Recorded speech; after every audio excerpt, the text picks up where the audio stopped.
Hola a todos, en el día de hoy vamos a estudiar la poderosa oración de Josafat que se encuentra en el segundo libro de Crónicas en el capítulo 20. Les habla Rocío Figueroa, acompáñenme en este estudio.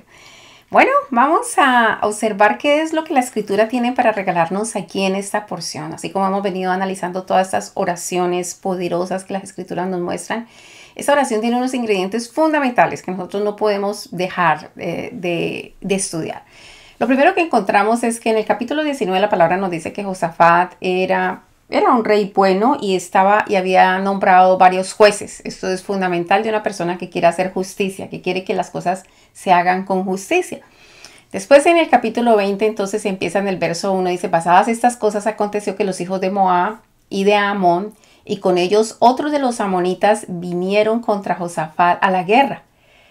Y acudieron algunos y dieron aviso a Josafat diciendo: contra ti viene una gran multitud del otro lado del mar y de Siria. Y aquí están en Hazezón Tamar, que es en Gade. Entonces ya vemos el panorama. Es decir, no solamente dos naciones, sino muchas otras personas de unas montañas de esa zona de allá venían contra Josafat.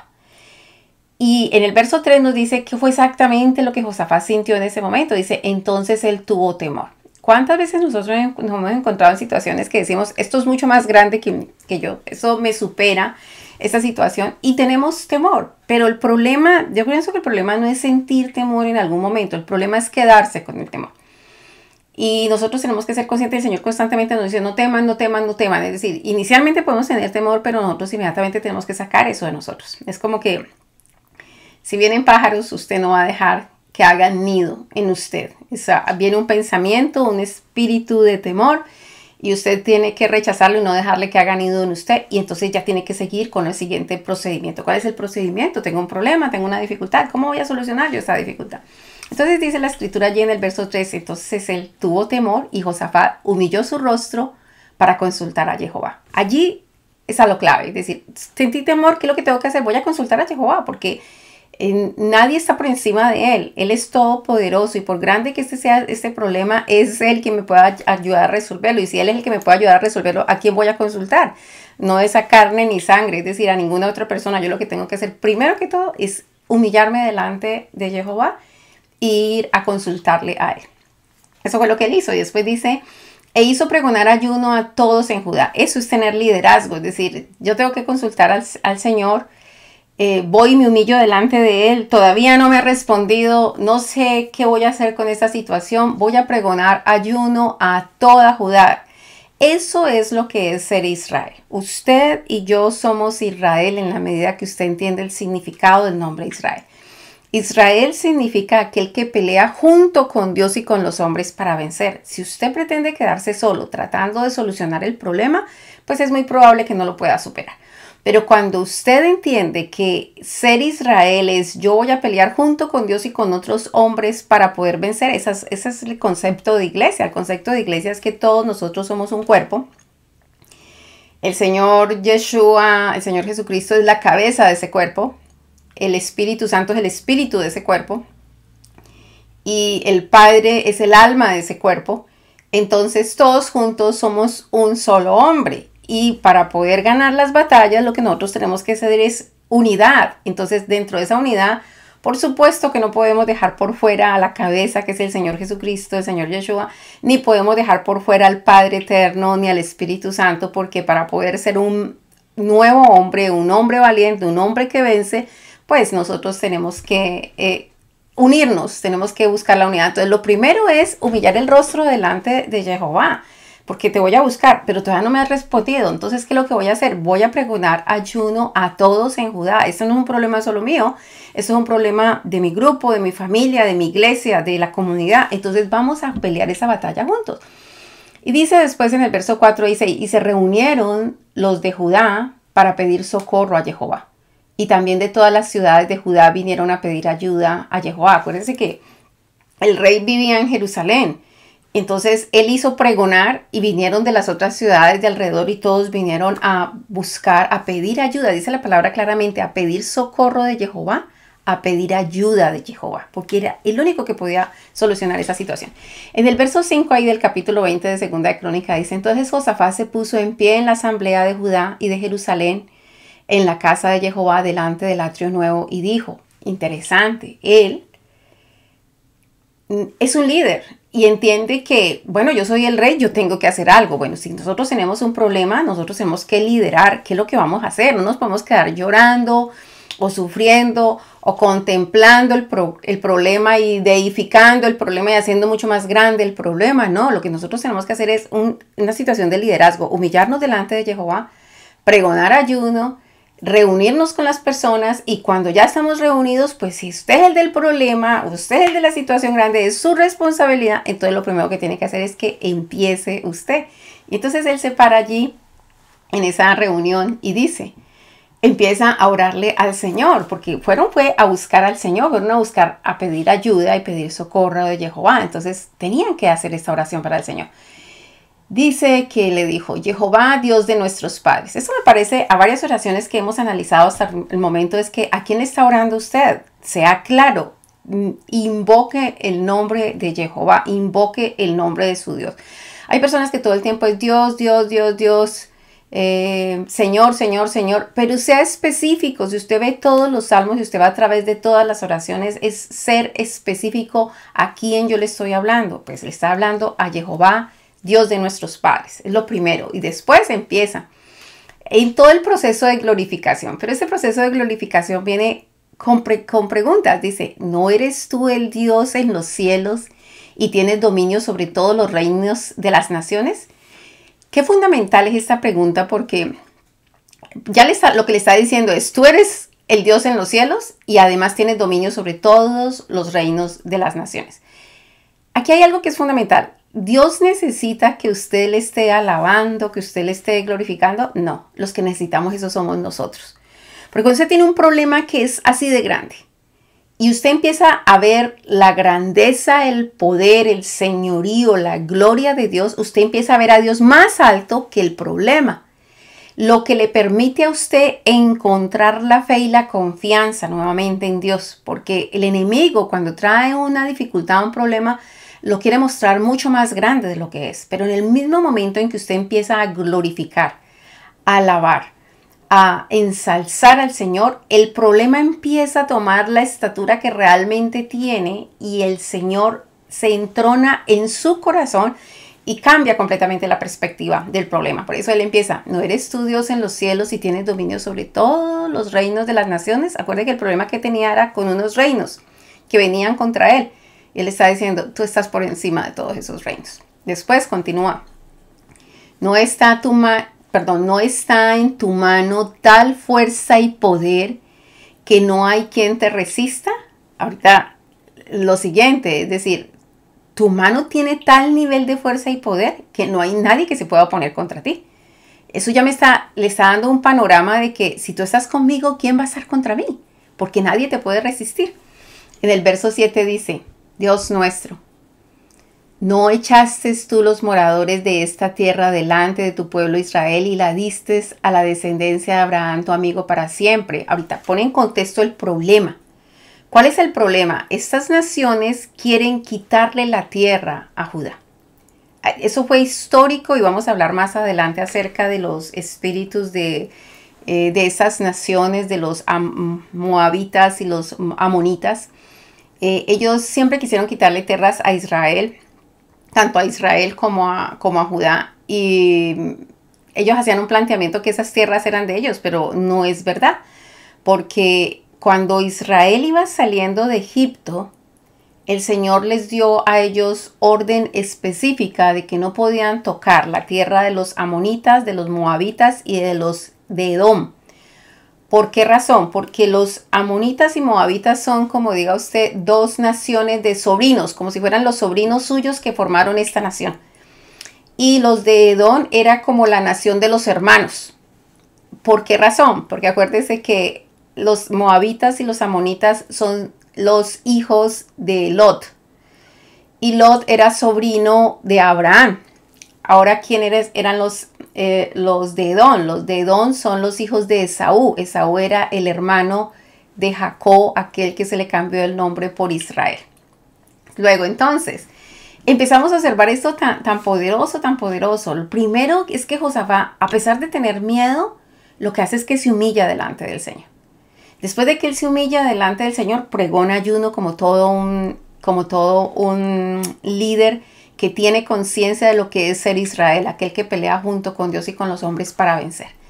Después de eso, que se reúnen todos, porque toda la gente viene, vamos a pelear esto juntos, vamos a tener la unidad y vamos a hacer esto. Entonces él se pone de pie como cual líder y él empieza la oración. La oración, lógicamente, lo primero que tiene que hacer es invocar el nombre de su Dios. ¿Cuál es su Dios? Jehová de los ejércitos. Entonces invoca Jehová, Dios de nuestros padres. Después de eso empieza a ensalzarlo y a decirle, tú eres el Dios de los cielos, tiene dominio sobre todas las naciones. Mi problema es con otras naciones, pero tú estás por encima de todo eso. Después nuevamente, Dios nuestro. Primero acuerde que dijo Dios de nuestros padres. Ahorita dice Dios nuestro. Esto ya es más, eso tiene que ver con nosotros ahorita.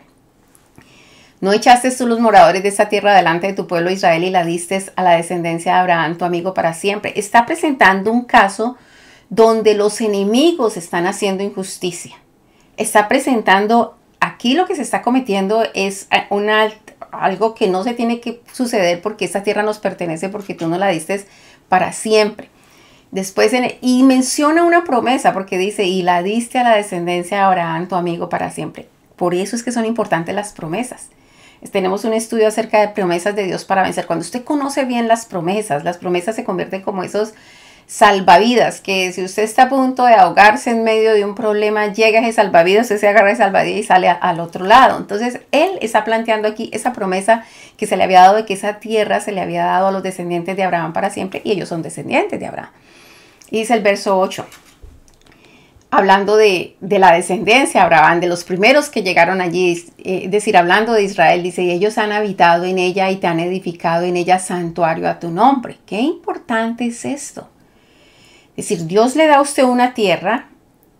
Acuérdese que la heredad que Dios nos ha dado a nosotros es nuestra alma. Acuérdese que el alma es la mente con pensamientos, emociones, con sentimiento y voluntad con deseos. Usted tiene un alma, una tierra, un campo, su nación. Usted tiene esa heredad que Dios le ha dado a usted. Y usted lo que debe hacer cuando recibe esa heredad es edificar un santuario al nombre de Jehová. ¿Y cuál es ese santuario que usted tiene? Su alma y su espíritu son santuarios para Jehová. Ahora, acuérdese que el lugar santo es el espíritu y el lugar santísimo es el alma, está supuesto a ser el alma. Bueno, esto es, lo que pasa es que voy profundo en cada uno de estos detalles, pero eso está a través de todos los estudios que yo les he dado. Y después dice el verso 9, menciona algo que se había dicho, y esto es fundamental, por eso son importantes las promesas, porque las promesas ayudan a conectar el hecho de lo que usted está pidiendo en ese momento. Entonces, recuerda que estudiamos la oración de la dedicación del templo de Salomón. Cuando Salomón dedicó el templo, la oración que él hizo, bueno, yo les recomendé en el estudio de esa poderosa oración de Salomón, de la dedicación del templo, que recordaran que nosotros somos el templo de Dios. Y si usted tiene un problema y usted ha dedicado este templo al Señor y ha hecho un santuario allí, que es dedicar su alma y su espíritu para Dios, entonces, qué importante conocer la oración de Salomón, porque cuando usted conoce la oración de Salomón, esa oración debería hacerla usted para este templo, que es la dedicación del templo. Entonces, él empieza a mencionar acerca de lo que Salomón dijo cuando dedicó el templo. Porque acuérdate que le está diciendo en el verso 8, y ellos han habitado en ella y te han edificado en ella santuario a tu nombre, diciendo. Eso fue lo que dijeron cuando dedicaron el santuario.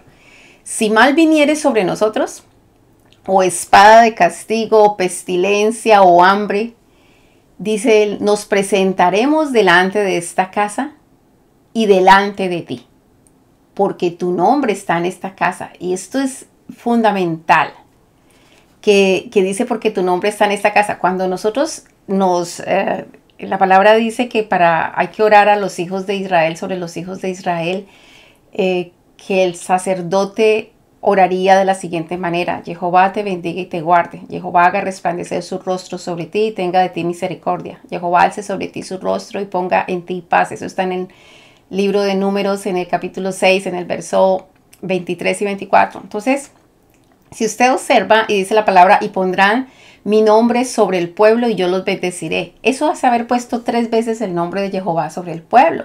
Entonces, cada vez que se pronuncia esa oración, yo cada vez que hago una predicación y al final de la predicación a nivel de iglesia, pues nosotros mencionamos esa oración porque es la forma como el Señor enseñó a bendecir a su pueblo. Entonces, lo que se está haciendo allí es poner 3 veces el nombre de Jehová sobre la vida de las personas. Y aquí es interesante porque él dice que esto es lo que se dijo cuando se dedicó el templo. Si mal viniere sobre nosotros, o espada de castigo, o pestilencia, o hambre, nos presentaremos delante de esta casa, es decir, delante de este tabernáculo, y delante de ti, porque tu nombre está en esta casa. Claro que el nombre del Señor está sobre nosotros. Dice, y a causa de nuestras tribulaciones clamaremos a ti, y tú nos oirás y nos salvarás. Esto es poderosísimo, poderosísimo, poderosísimo. Porque él está dejando claro que, bueno, si el mal viene contra nosotros, y interesante la forma como él lo plantea. A veces el mal viene contra uno y es por un castigo, porque hemos hecho algo mal y viene el mal contra nosotros. Pero él dice, si viniere sobre nosotros o espada de castigo, o pestilencia, o hambre. Entonces, a veces los problemas que vienen porque nosotros pecamos. Otras veces sencillamente porque el enemigo se está oponiendo a nosotros. Recuerda que el nombre de Satanás significa adversario, entonces se está oponiendo a nosotros. Y después de que se nos opone y nosotros superamos la prueba, nosotros vamos a un siguiente nivel. Pero aquí él deja ver que, aunque sea por pecado, o sea porque el enemigo sencillamente se nos está oponiendo, lo que nosotros tenemos que hacer es venir delante de Dios, a la casa de Dios, allí donde está su nombre. Nosotros somos el tabernáculo de Dios y aquí está supuesto a estar el nombre de Jehová. Y dice, y a causa de nuestras tribulaciones clamaremos a ti y tú nos oirás y salvarás. Eso fue lo que se dijo cuando se dedicó el templo a Jehová. Eso es lo que estamos supuestos nosotros a decir cuando dedicamos nuestro templo, nuestra vida, nuestro cuerpo al Señor. Dice el verso 10. Ahora pues, he aquí que los hijos de Amón y de Moab y los del monte de Seir, a cuya tierra no quisiste que pasase Israel cuando venía de la tierra de Egipto, sino que se apartase de ellos y no lo destruyese. ¿Se acuerda que les comenté hace un rato que el Señor dijo, técnicamente estos son sus sobrinos, no les va a tocar la tierra a sus sobrinos? Estos son sus hermanos, no les va a tocar la tierra a sus hermanos. Entonces, el Señor no permitió que los tocaran a ellos. Entonces, Él le está comentando cuál es la situación, cuál es el panorama de la situación. He aquí ellos nos dan el pago viniendo a arrojarnos de la heredad que tú nos diste en posesión. En otras palabras, está comentándole toda la situación, cómo Él lo está viendo de acuerdo a todo lo que ha venido pasando. Y después el verso 12 dice, oh Dios nuestro, ¿no los juzgarás tú? Porque en nosotros no hay fuerza contra tan grande multitud que viene contra nosotros. No sabemos qué hacer y a ti volvemos nuestros ojos. ¡Wow! Poderoso, poderoso, poderoso. Porque muchas veces estamos así. Exactamente como está Josafat diciendo esa oración. A veces estamos nosotros así, que nosotros decimos, no hay fuerza en nosotros contra este problema. Y no sabemos qué hacer. A veces estamos literal, ni idea para dónde coger. Entonces, ¿qué es lo que tenemos que hacer? Volver nuestros ojos hacia Jehová. Voy a repetir ese verso 12 porque es súper clave, súper clave. Oh Dios nuestro, no los juzgarás tú, porque en nosotros no hay fuerza contra tan grande multitud que viene contra nosotros. No sabemos qué hacer y a ti volvemos nuestros ojos. Aquí hay una palabra clave en este verso 12 y es el hecho que dice no los juzgarás tú. Es decir, el Señor va a ver los elementos que le está presentando Josafat. Así nos pasa muchas veces. Tenemos problemas con un jefe, problemas con un familiar, con un vecino, con qué sé yo, lo que sea.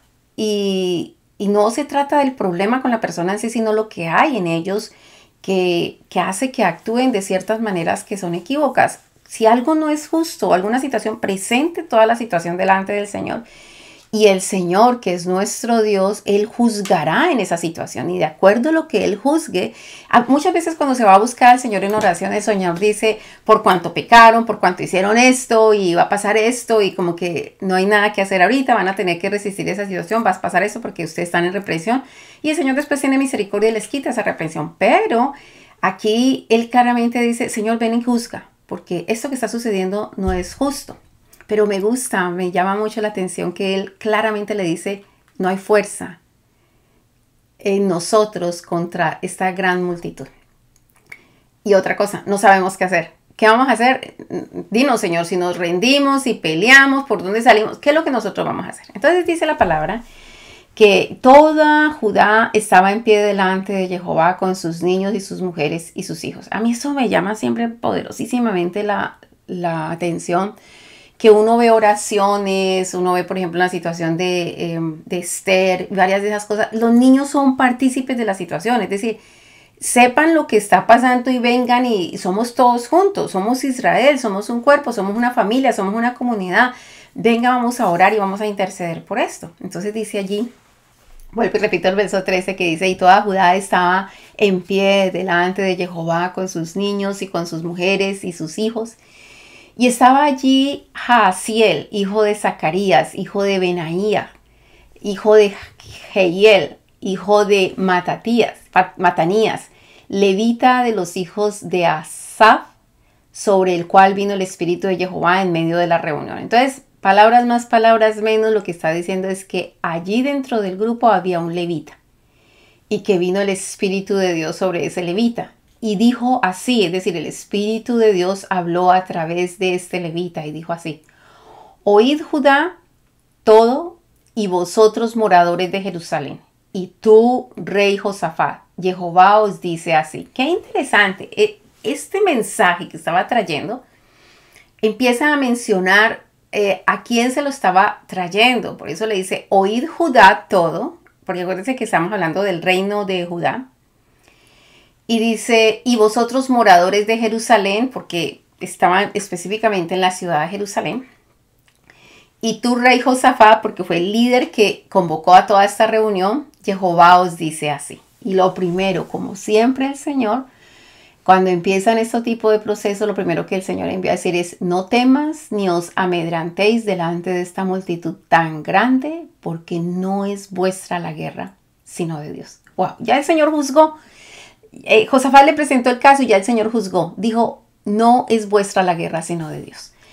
Y el verso 16 dice, mañana descenderéis contra ellos, he aquí que ellos subirán por la cuesta de Cis y los hallaréis junto al arroyo antes del desierto de Jeruel. No habrá, y esa recomendación me gusta muchísimo, el Señor les envía a decir, no habrá para que peleéis vosotros en este caso. Paraos, estad quietos y ved la salvación de Jehová con vosotros. ¡Wow! Supremamente poderoso. Pero cuando usted ve todas las historias en las batallas, en las guerras que tiene el pueblo de Israel, usted se da cuenta que a veces Dios les dice, vaya peleen.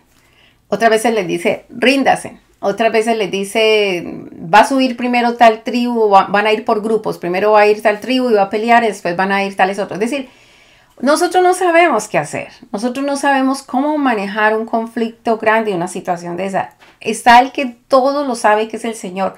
Entonces, por eso es la importancia cuando Él se humilla y busca al Señor.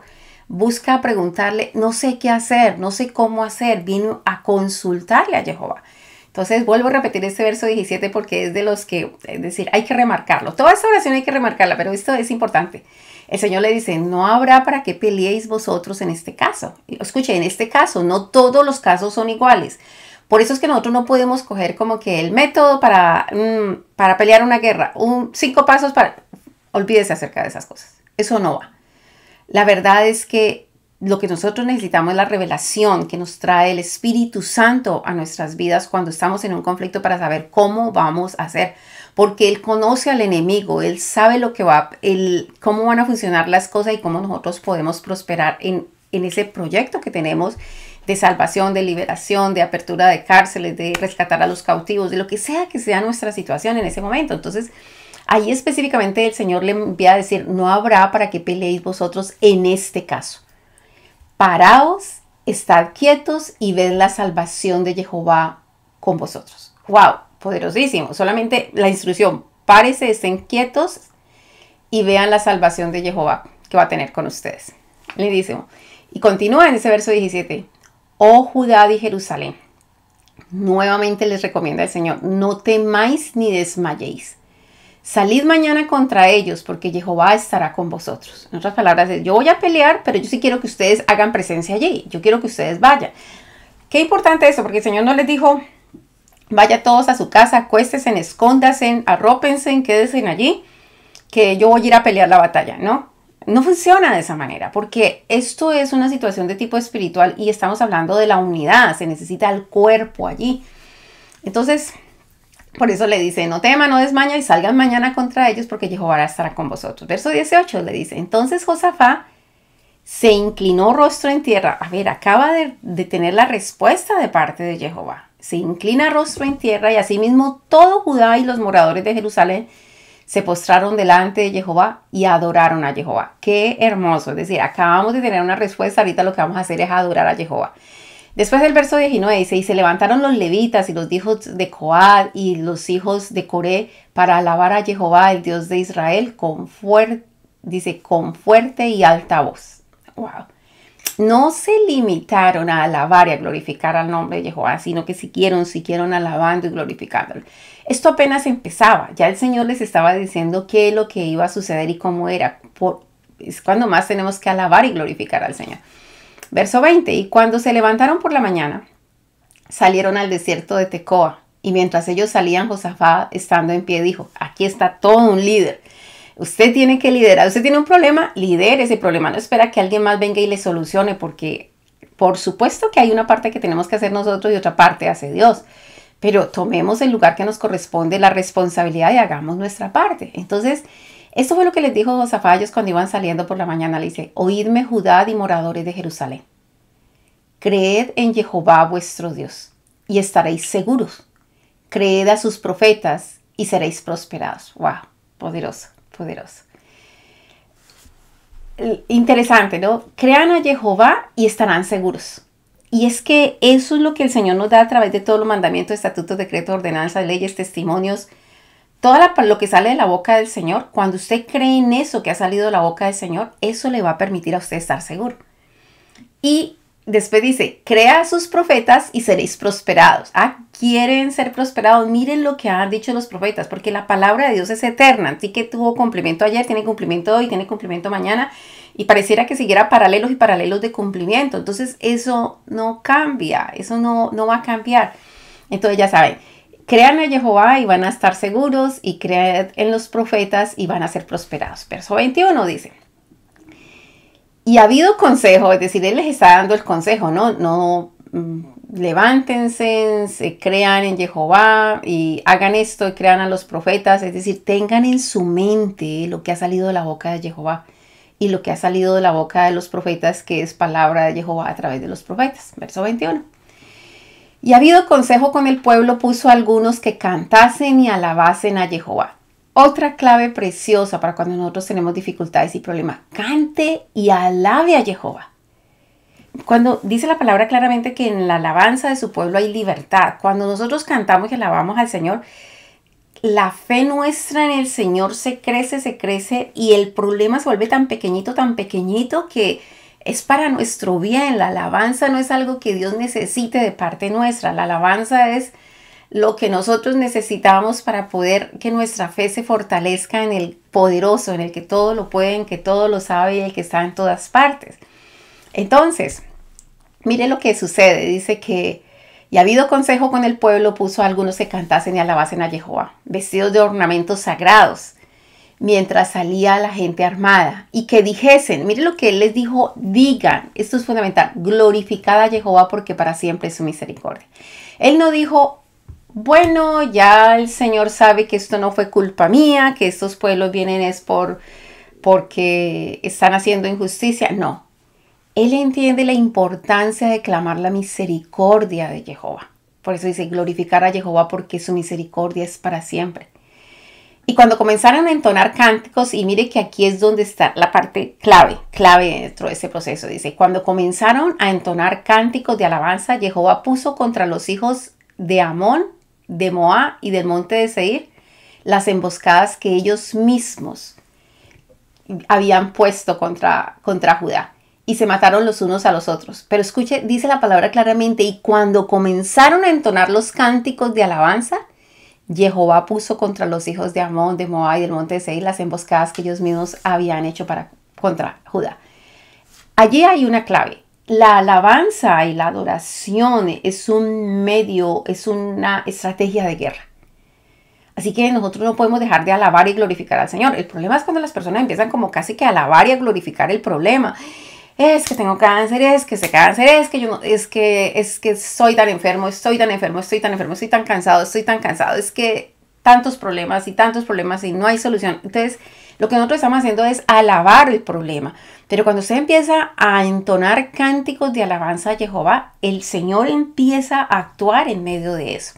Hermoso, realmente hermoso. El verso 23 dice: porque los hijos de Amón y de Moab se levantaron contra los del monte de Seir para matarlos y destruirlos. Y cuando hubieron acabado con los del monte de Seir, cada cual ayudó a la destrucción de su compañero. Es decir, el Señor movió un espíritu allí que hizo que ellos se empezaran a matar entre ellos y se acabaron entre ellos.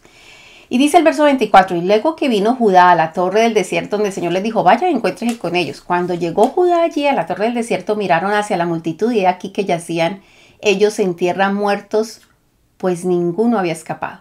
Absolutamente el Señor acabó con toda esa multitud tan grande. Dice el verso 25.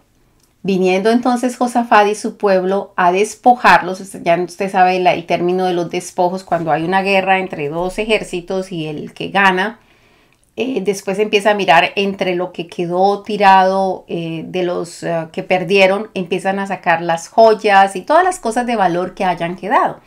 Entonces dice la palabra aquí que cuando llegó el rey con el pueblo a despojarlos, a quitar todo lo que había quedado, hallaron entre los cadáveres muchas riquezas, así vestidos como alhajas preciosas que tomaron para sí, tantos que no los podían llevar. 3 días estuvieron recogiendo el botín porque era mucho. Y aquí hay que tomar la claridad sobre esto, ¿no? Hay momentos donde el Señor dice, van a pelear con ese pueblo, pero no van a tomar nada del botín. Nada de los despojos, porque es anatema. Pero otra vez el Señor no dice nada porque está bien si toman el botín. Entonces, por eso es que yo digo que nosotros no podemos tener como que el método de 4 pasos, 5 pasos, 10 pasos o 20 pasos para hacer esto o lo otro. No, lo que nosotros necesitamos es dirección del Espíritu Santo. Por eso es que hay que irse a humillar delante del Señor, a consultar a Jehová para que sea Él que nos diga qué hacer y cómo hacerlo. Así que dice la palabra que por 3 días estuvieron recogiendo el botín porque era mucho. Y en el verso 26 dice, y al 4.º día se juntaron en el valle de Bereca, que eso quiere decir bendición, porque allí bendijeron a Jehová y por esto llamaron en nombre a aquel paraje el valle de Bereca hasta hoy. Así que vayan y bendigan a Jehová. Ahorita, ¿qué es bendecir a Jehová? Porque a veces cuando uno entiende la dimensión de que Dios nos bendice a nosotros es difícil para uno decir, pero ¿cómo así? ¿Cómo yo puedo bendecir a Jehová? Viene como de la palabra bendecir. Empiece a hablar bien de Jehová y que sepan y hacia todos los aires y hacia toda parte, hacia todo el entorno donde usted está, empiece a hablar bien de Jehová. Entonces dice la palabra que ellos fueron a ese paraje, a ese monte y empezaron a bendecir a Jehová. El verso 27. Y toda Judá y los de Jerusalén y Josafat a la cabeza de ellos, siempre esto, a la cabeza, él era el líder, él fue el que tenía el problema grande y pues él era el líder. Volvieron para regresar a Jerusalén gozosos porque Jehová les había dado gozo librándolos de los enemigos. El gozo es un fruto del Espíritu Santo y nosotros tenemos que mantener nuestro gozo. A veces estamos en problemas, pero la palabra es constante y constante. No usemos de los frutos del enemigo de la carne, sino de los frutos de Dios. Si nosotros nos ponemos con pena, dolor, amargura, desconsuelo, tristeza, esos son frutos del enemigo. Pero los frutos de Dios nos traen amor, paz, paciencia, benignidad, gozo, templanza, mansedumbre, dominio propio. Entonces, ¿qué es tener un gozo de Dios? Tener un gozo de Dios es tener un fruto del Espíritu Santo es tener del carácter de Dios, que se desarrolle en nuestra vida es el carácter de Dios. Verso 28 dice, y vinieron a Jerusalén con salterio, arpas, trompetas a la casa de Jehová. Otra vez vamos al interior, vamos a interiorizar, vamos allí al templo porque vamos a seguir. Es decir, no es que ahorita ya nos dieron la solución del problema y ahorita ya nos vamos a olvidar y vamos a dejar. No, vengan con gozo, con arpa y a la casa de Jehová. Dice el verso 29. Y el pavor de Dios cayó sobre todos los reinos de aquella tierra, cuando oyeron que Jehová había peleado contra los enemigos de Israel. De eso se trata, de que nosotros hagamos las cosas de la forma que el Señor nos instruye y el resultado poderosísimo. Y dice que el reino de Josafat tuvo paz porque Dios le dio la paz por todas partes. Eso de que da la paz, y nosotros analizamos en las Escrituras, es tener el Espíritu de Dios. Cuando el Espíritu de Dios está con uno, esa es la paz que el Señor dijo, mi paz os dejo, mi paz os doy. Yo no le doy la paz como la del mundo. Cuando tenemos el Espíritu de Dios, el Espíritu de Dios nos revela todo. Él nos muestra, nos enseña, nos dirige, nos instruye. De hecho, que por allí va a estar el estudio de lo que el Espíritu Santo nos da. Así que qué importante esto. Hermosísima, hermosísima esta oración. Poderosísima, poderosísima. No quiero terminar sin dejar ver exactamente a qué se refiere cuando la palabra nos habla de estos dos reinos, porque muchas veces se nos pueden presentar a nosotros este reino de Moab y de Amón. Reino de Moab y de Amón pues tenían muchas características. Uno empieza a mirar que hay una característica de miedo. ¿Por qué de miedo? Porque si nosotros observamos cuando el Señor va a castigar a Sodoma y Gomorra, saca de allí, manda a sacar a Lot, y Lot tiene miedo y le dice que vaya para una zona, pero dice no quiero ir aquí a esta ciudad pequeña porque tiene miedo, y se mete allí en una cueva, y allí es donde sucede lo que sus dos hijas, la mayor y la menor, dice la Escritura que lo emborracharon y entonces durmieron con él, y de allí es que nacen los moabitas y los amonitas. Entonces, esos son los descendientes y empiezan un proceso de miedo. Entonces, a veces viene a nuestra vida espíritu, a veces vienen esas naciones o espíritus de Moab y de Amón con miedo a nuestra vida. Lo otro es que a veces viene un espíritu de avaricia que quiere quitar todo lo que nosotros tenemos. Entonces, ese es el espíritu de Amón. Era realmente avaro. La palabra habla claramente acerca de eso, que hicieron guerra contra Israel, y en la guerra que hacían contra Israel en una región del pueblo de Israel, ellos por querer quedarse con las tierras de ellos, cogían a las mujeres de Galaad y les abrían las mujeres que estaban encinta, que estaban en embarazo, y les sacaban sus hijos. Así que eran crueles y despiadados pues, sencillamente por la avaricia, y querían quitar todo. A veces el enemigo viene sobre nuestras vidas y en nuestra vida a querer quitarnos todo lo que tenemos. Usted se está enfrentando contra el espíritu de Amón.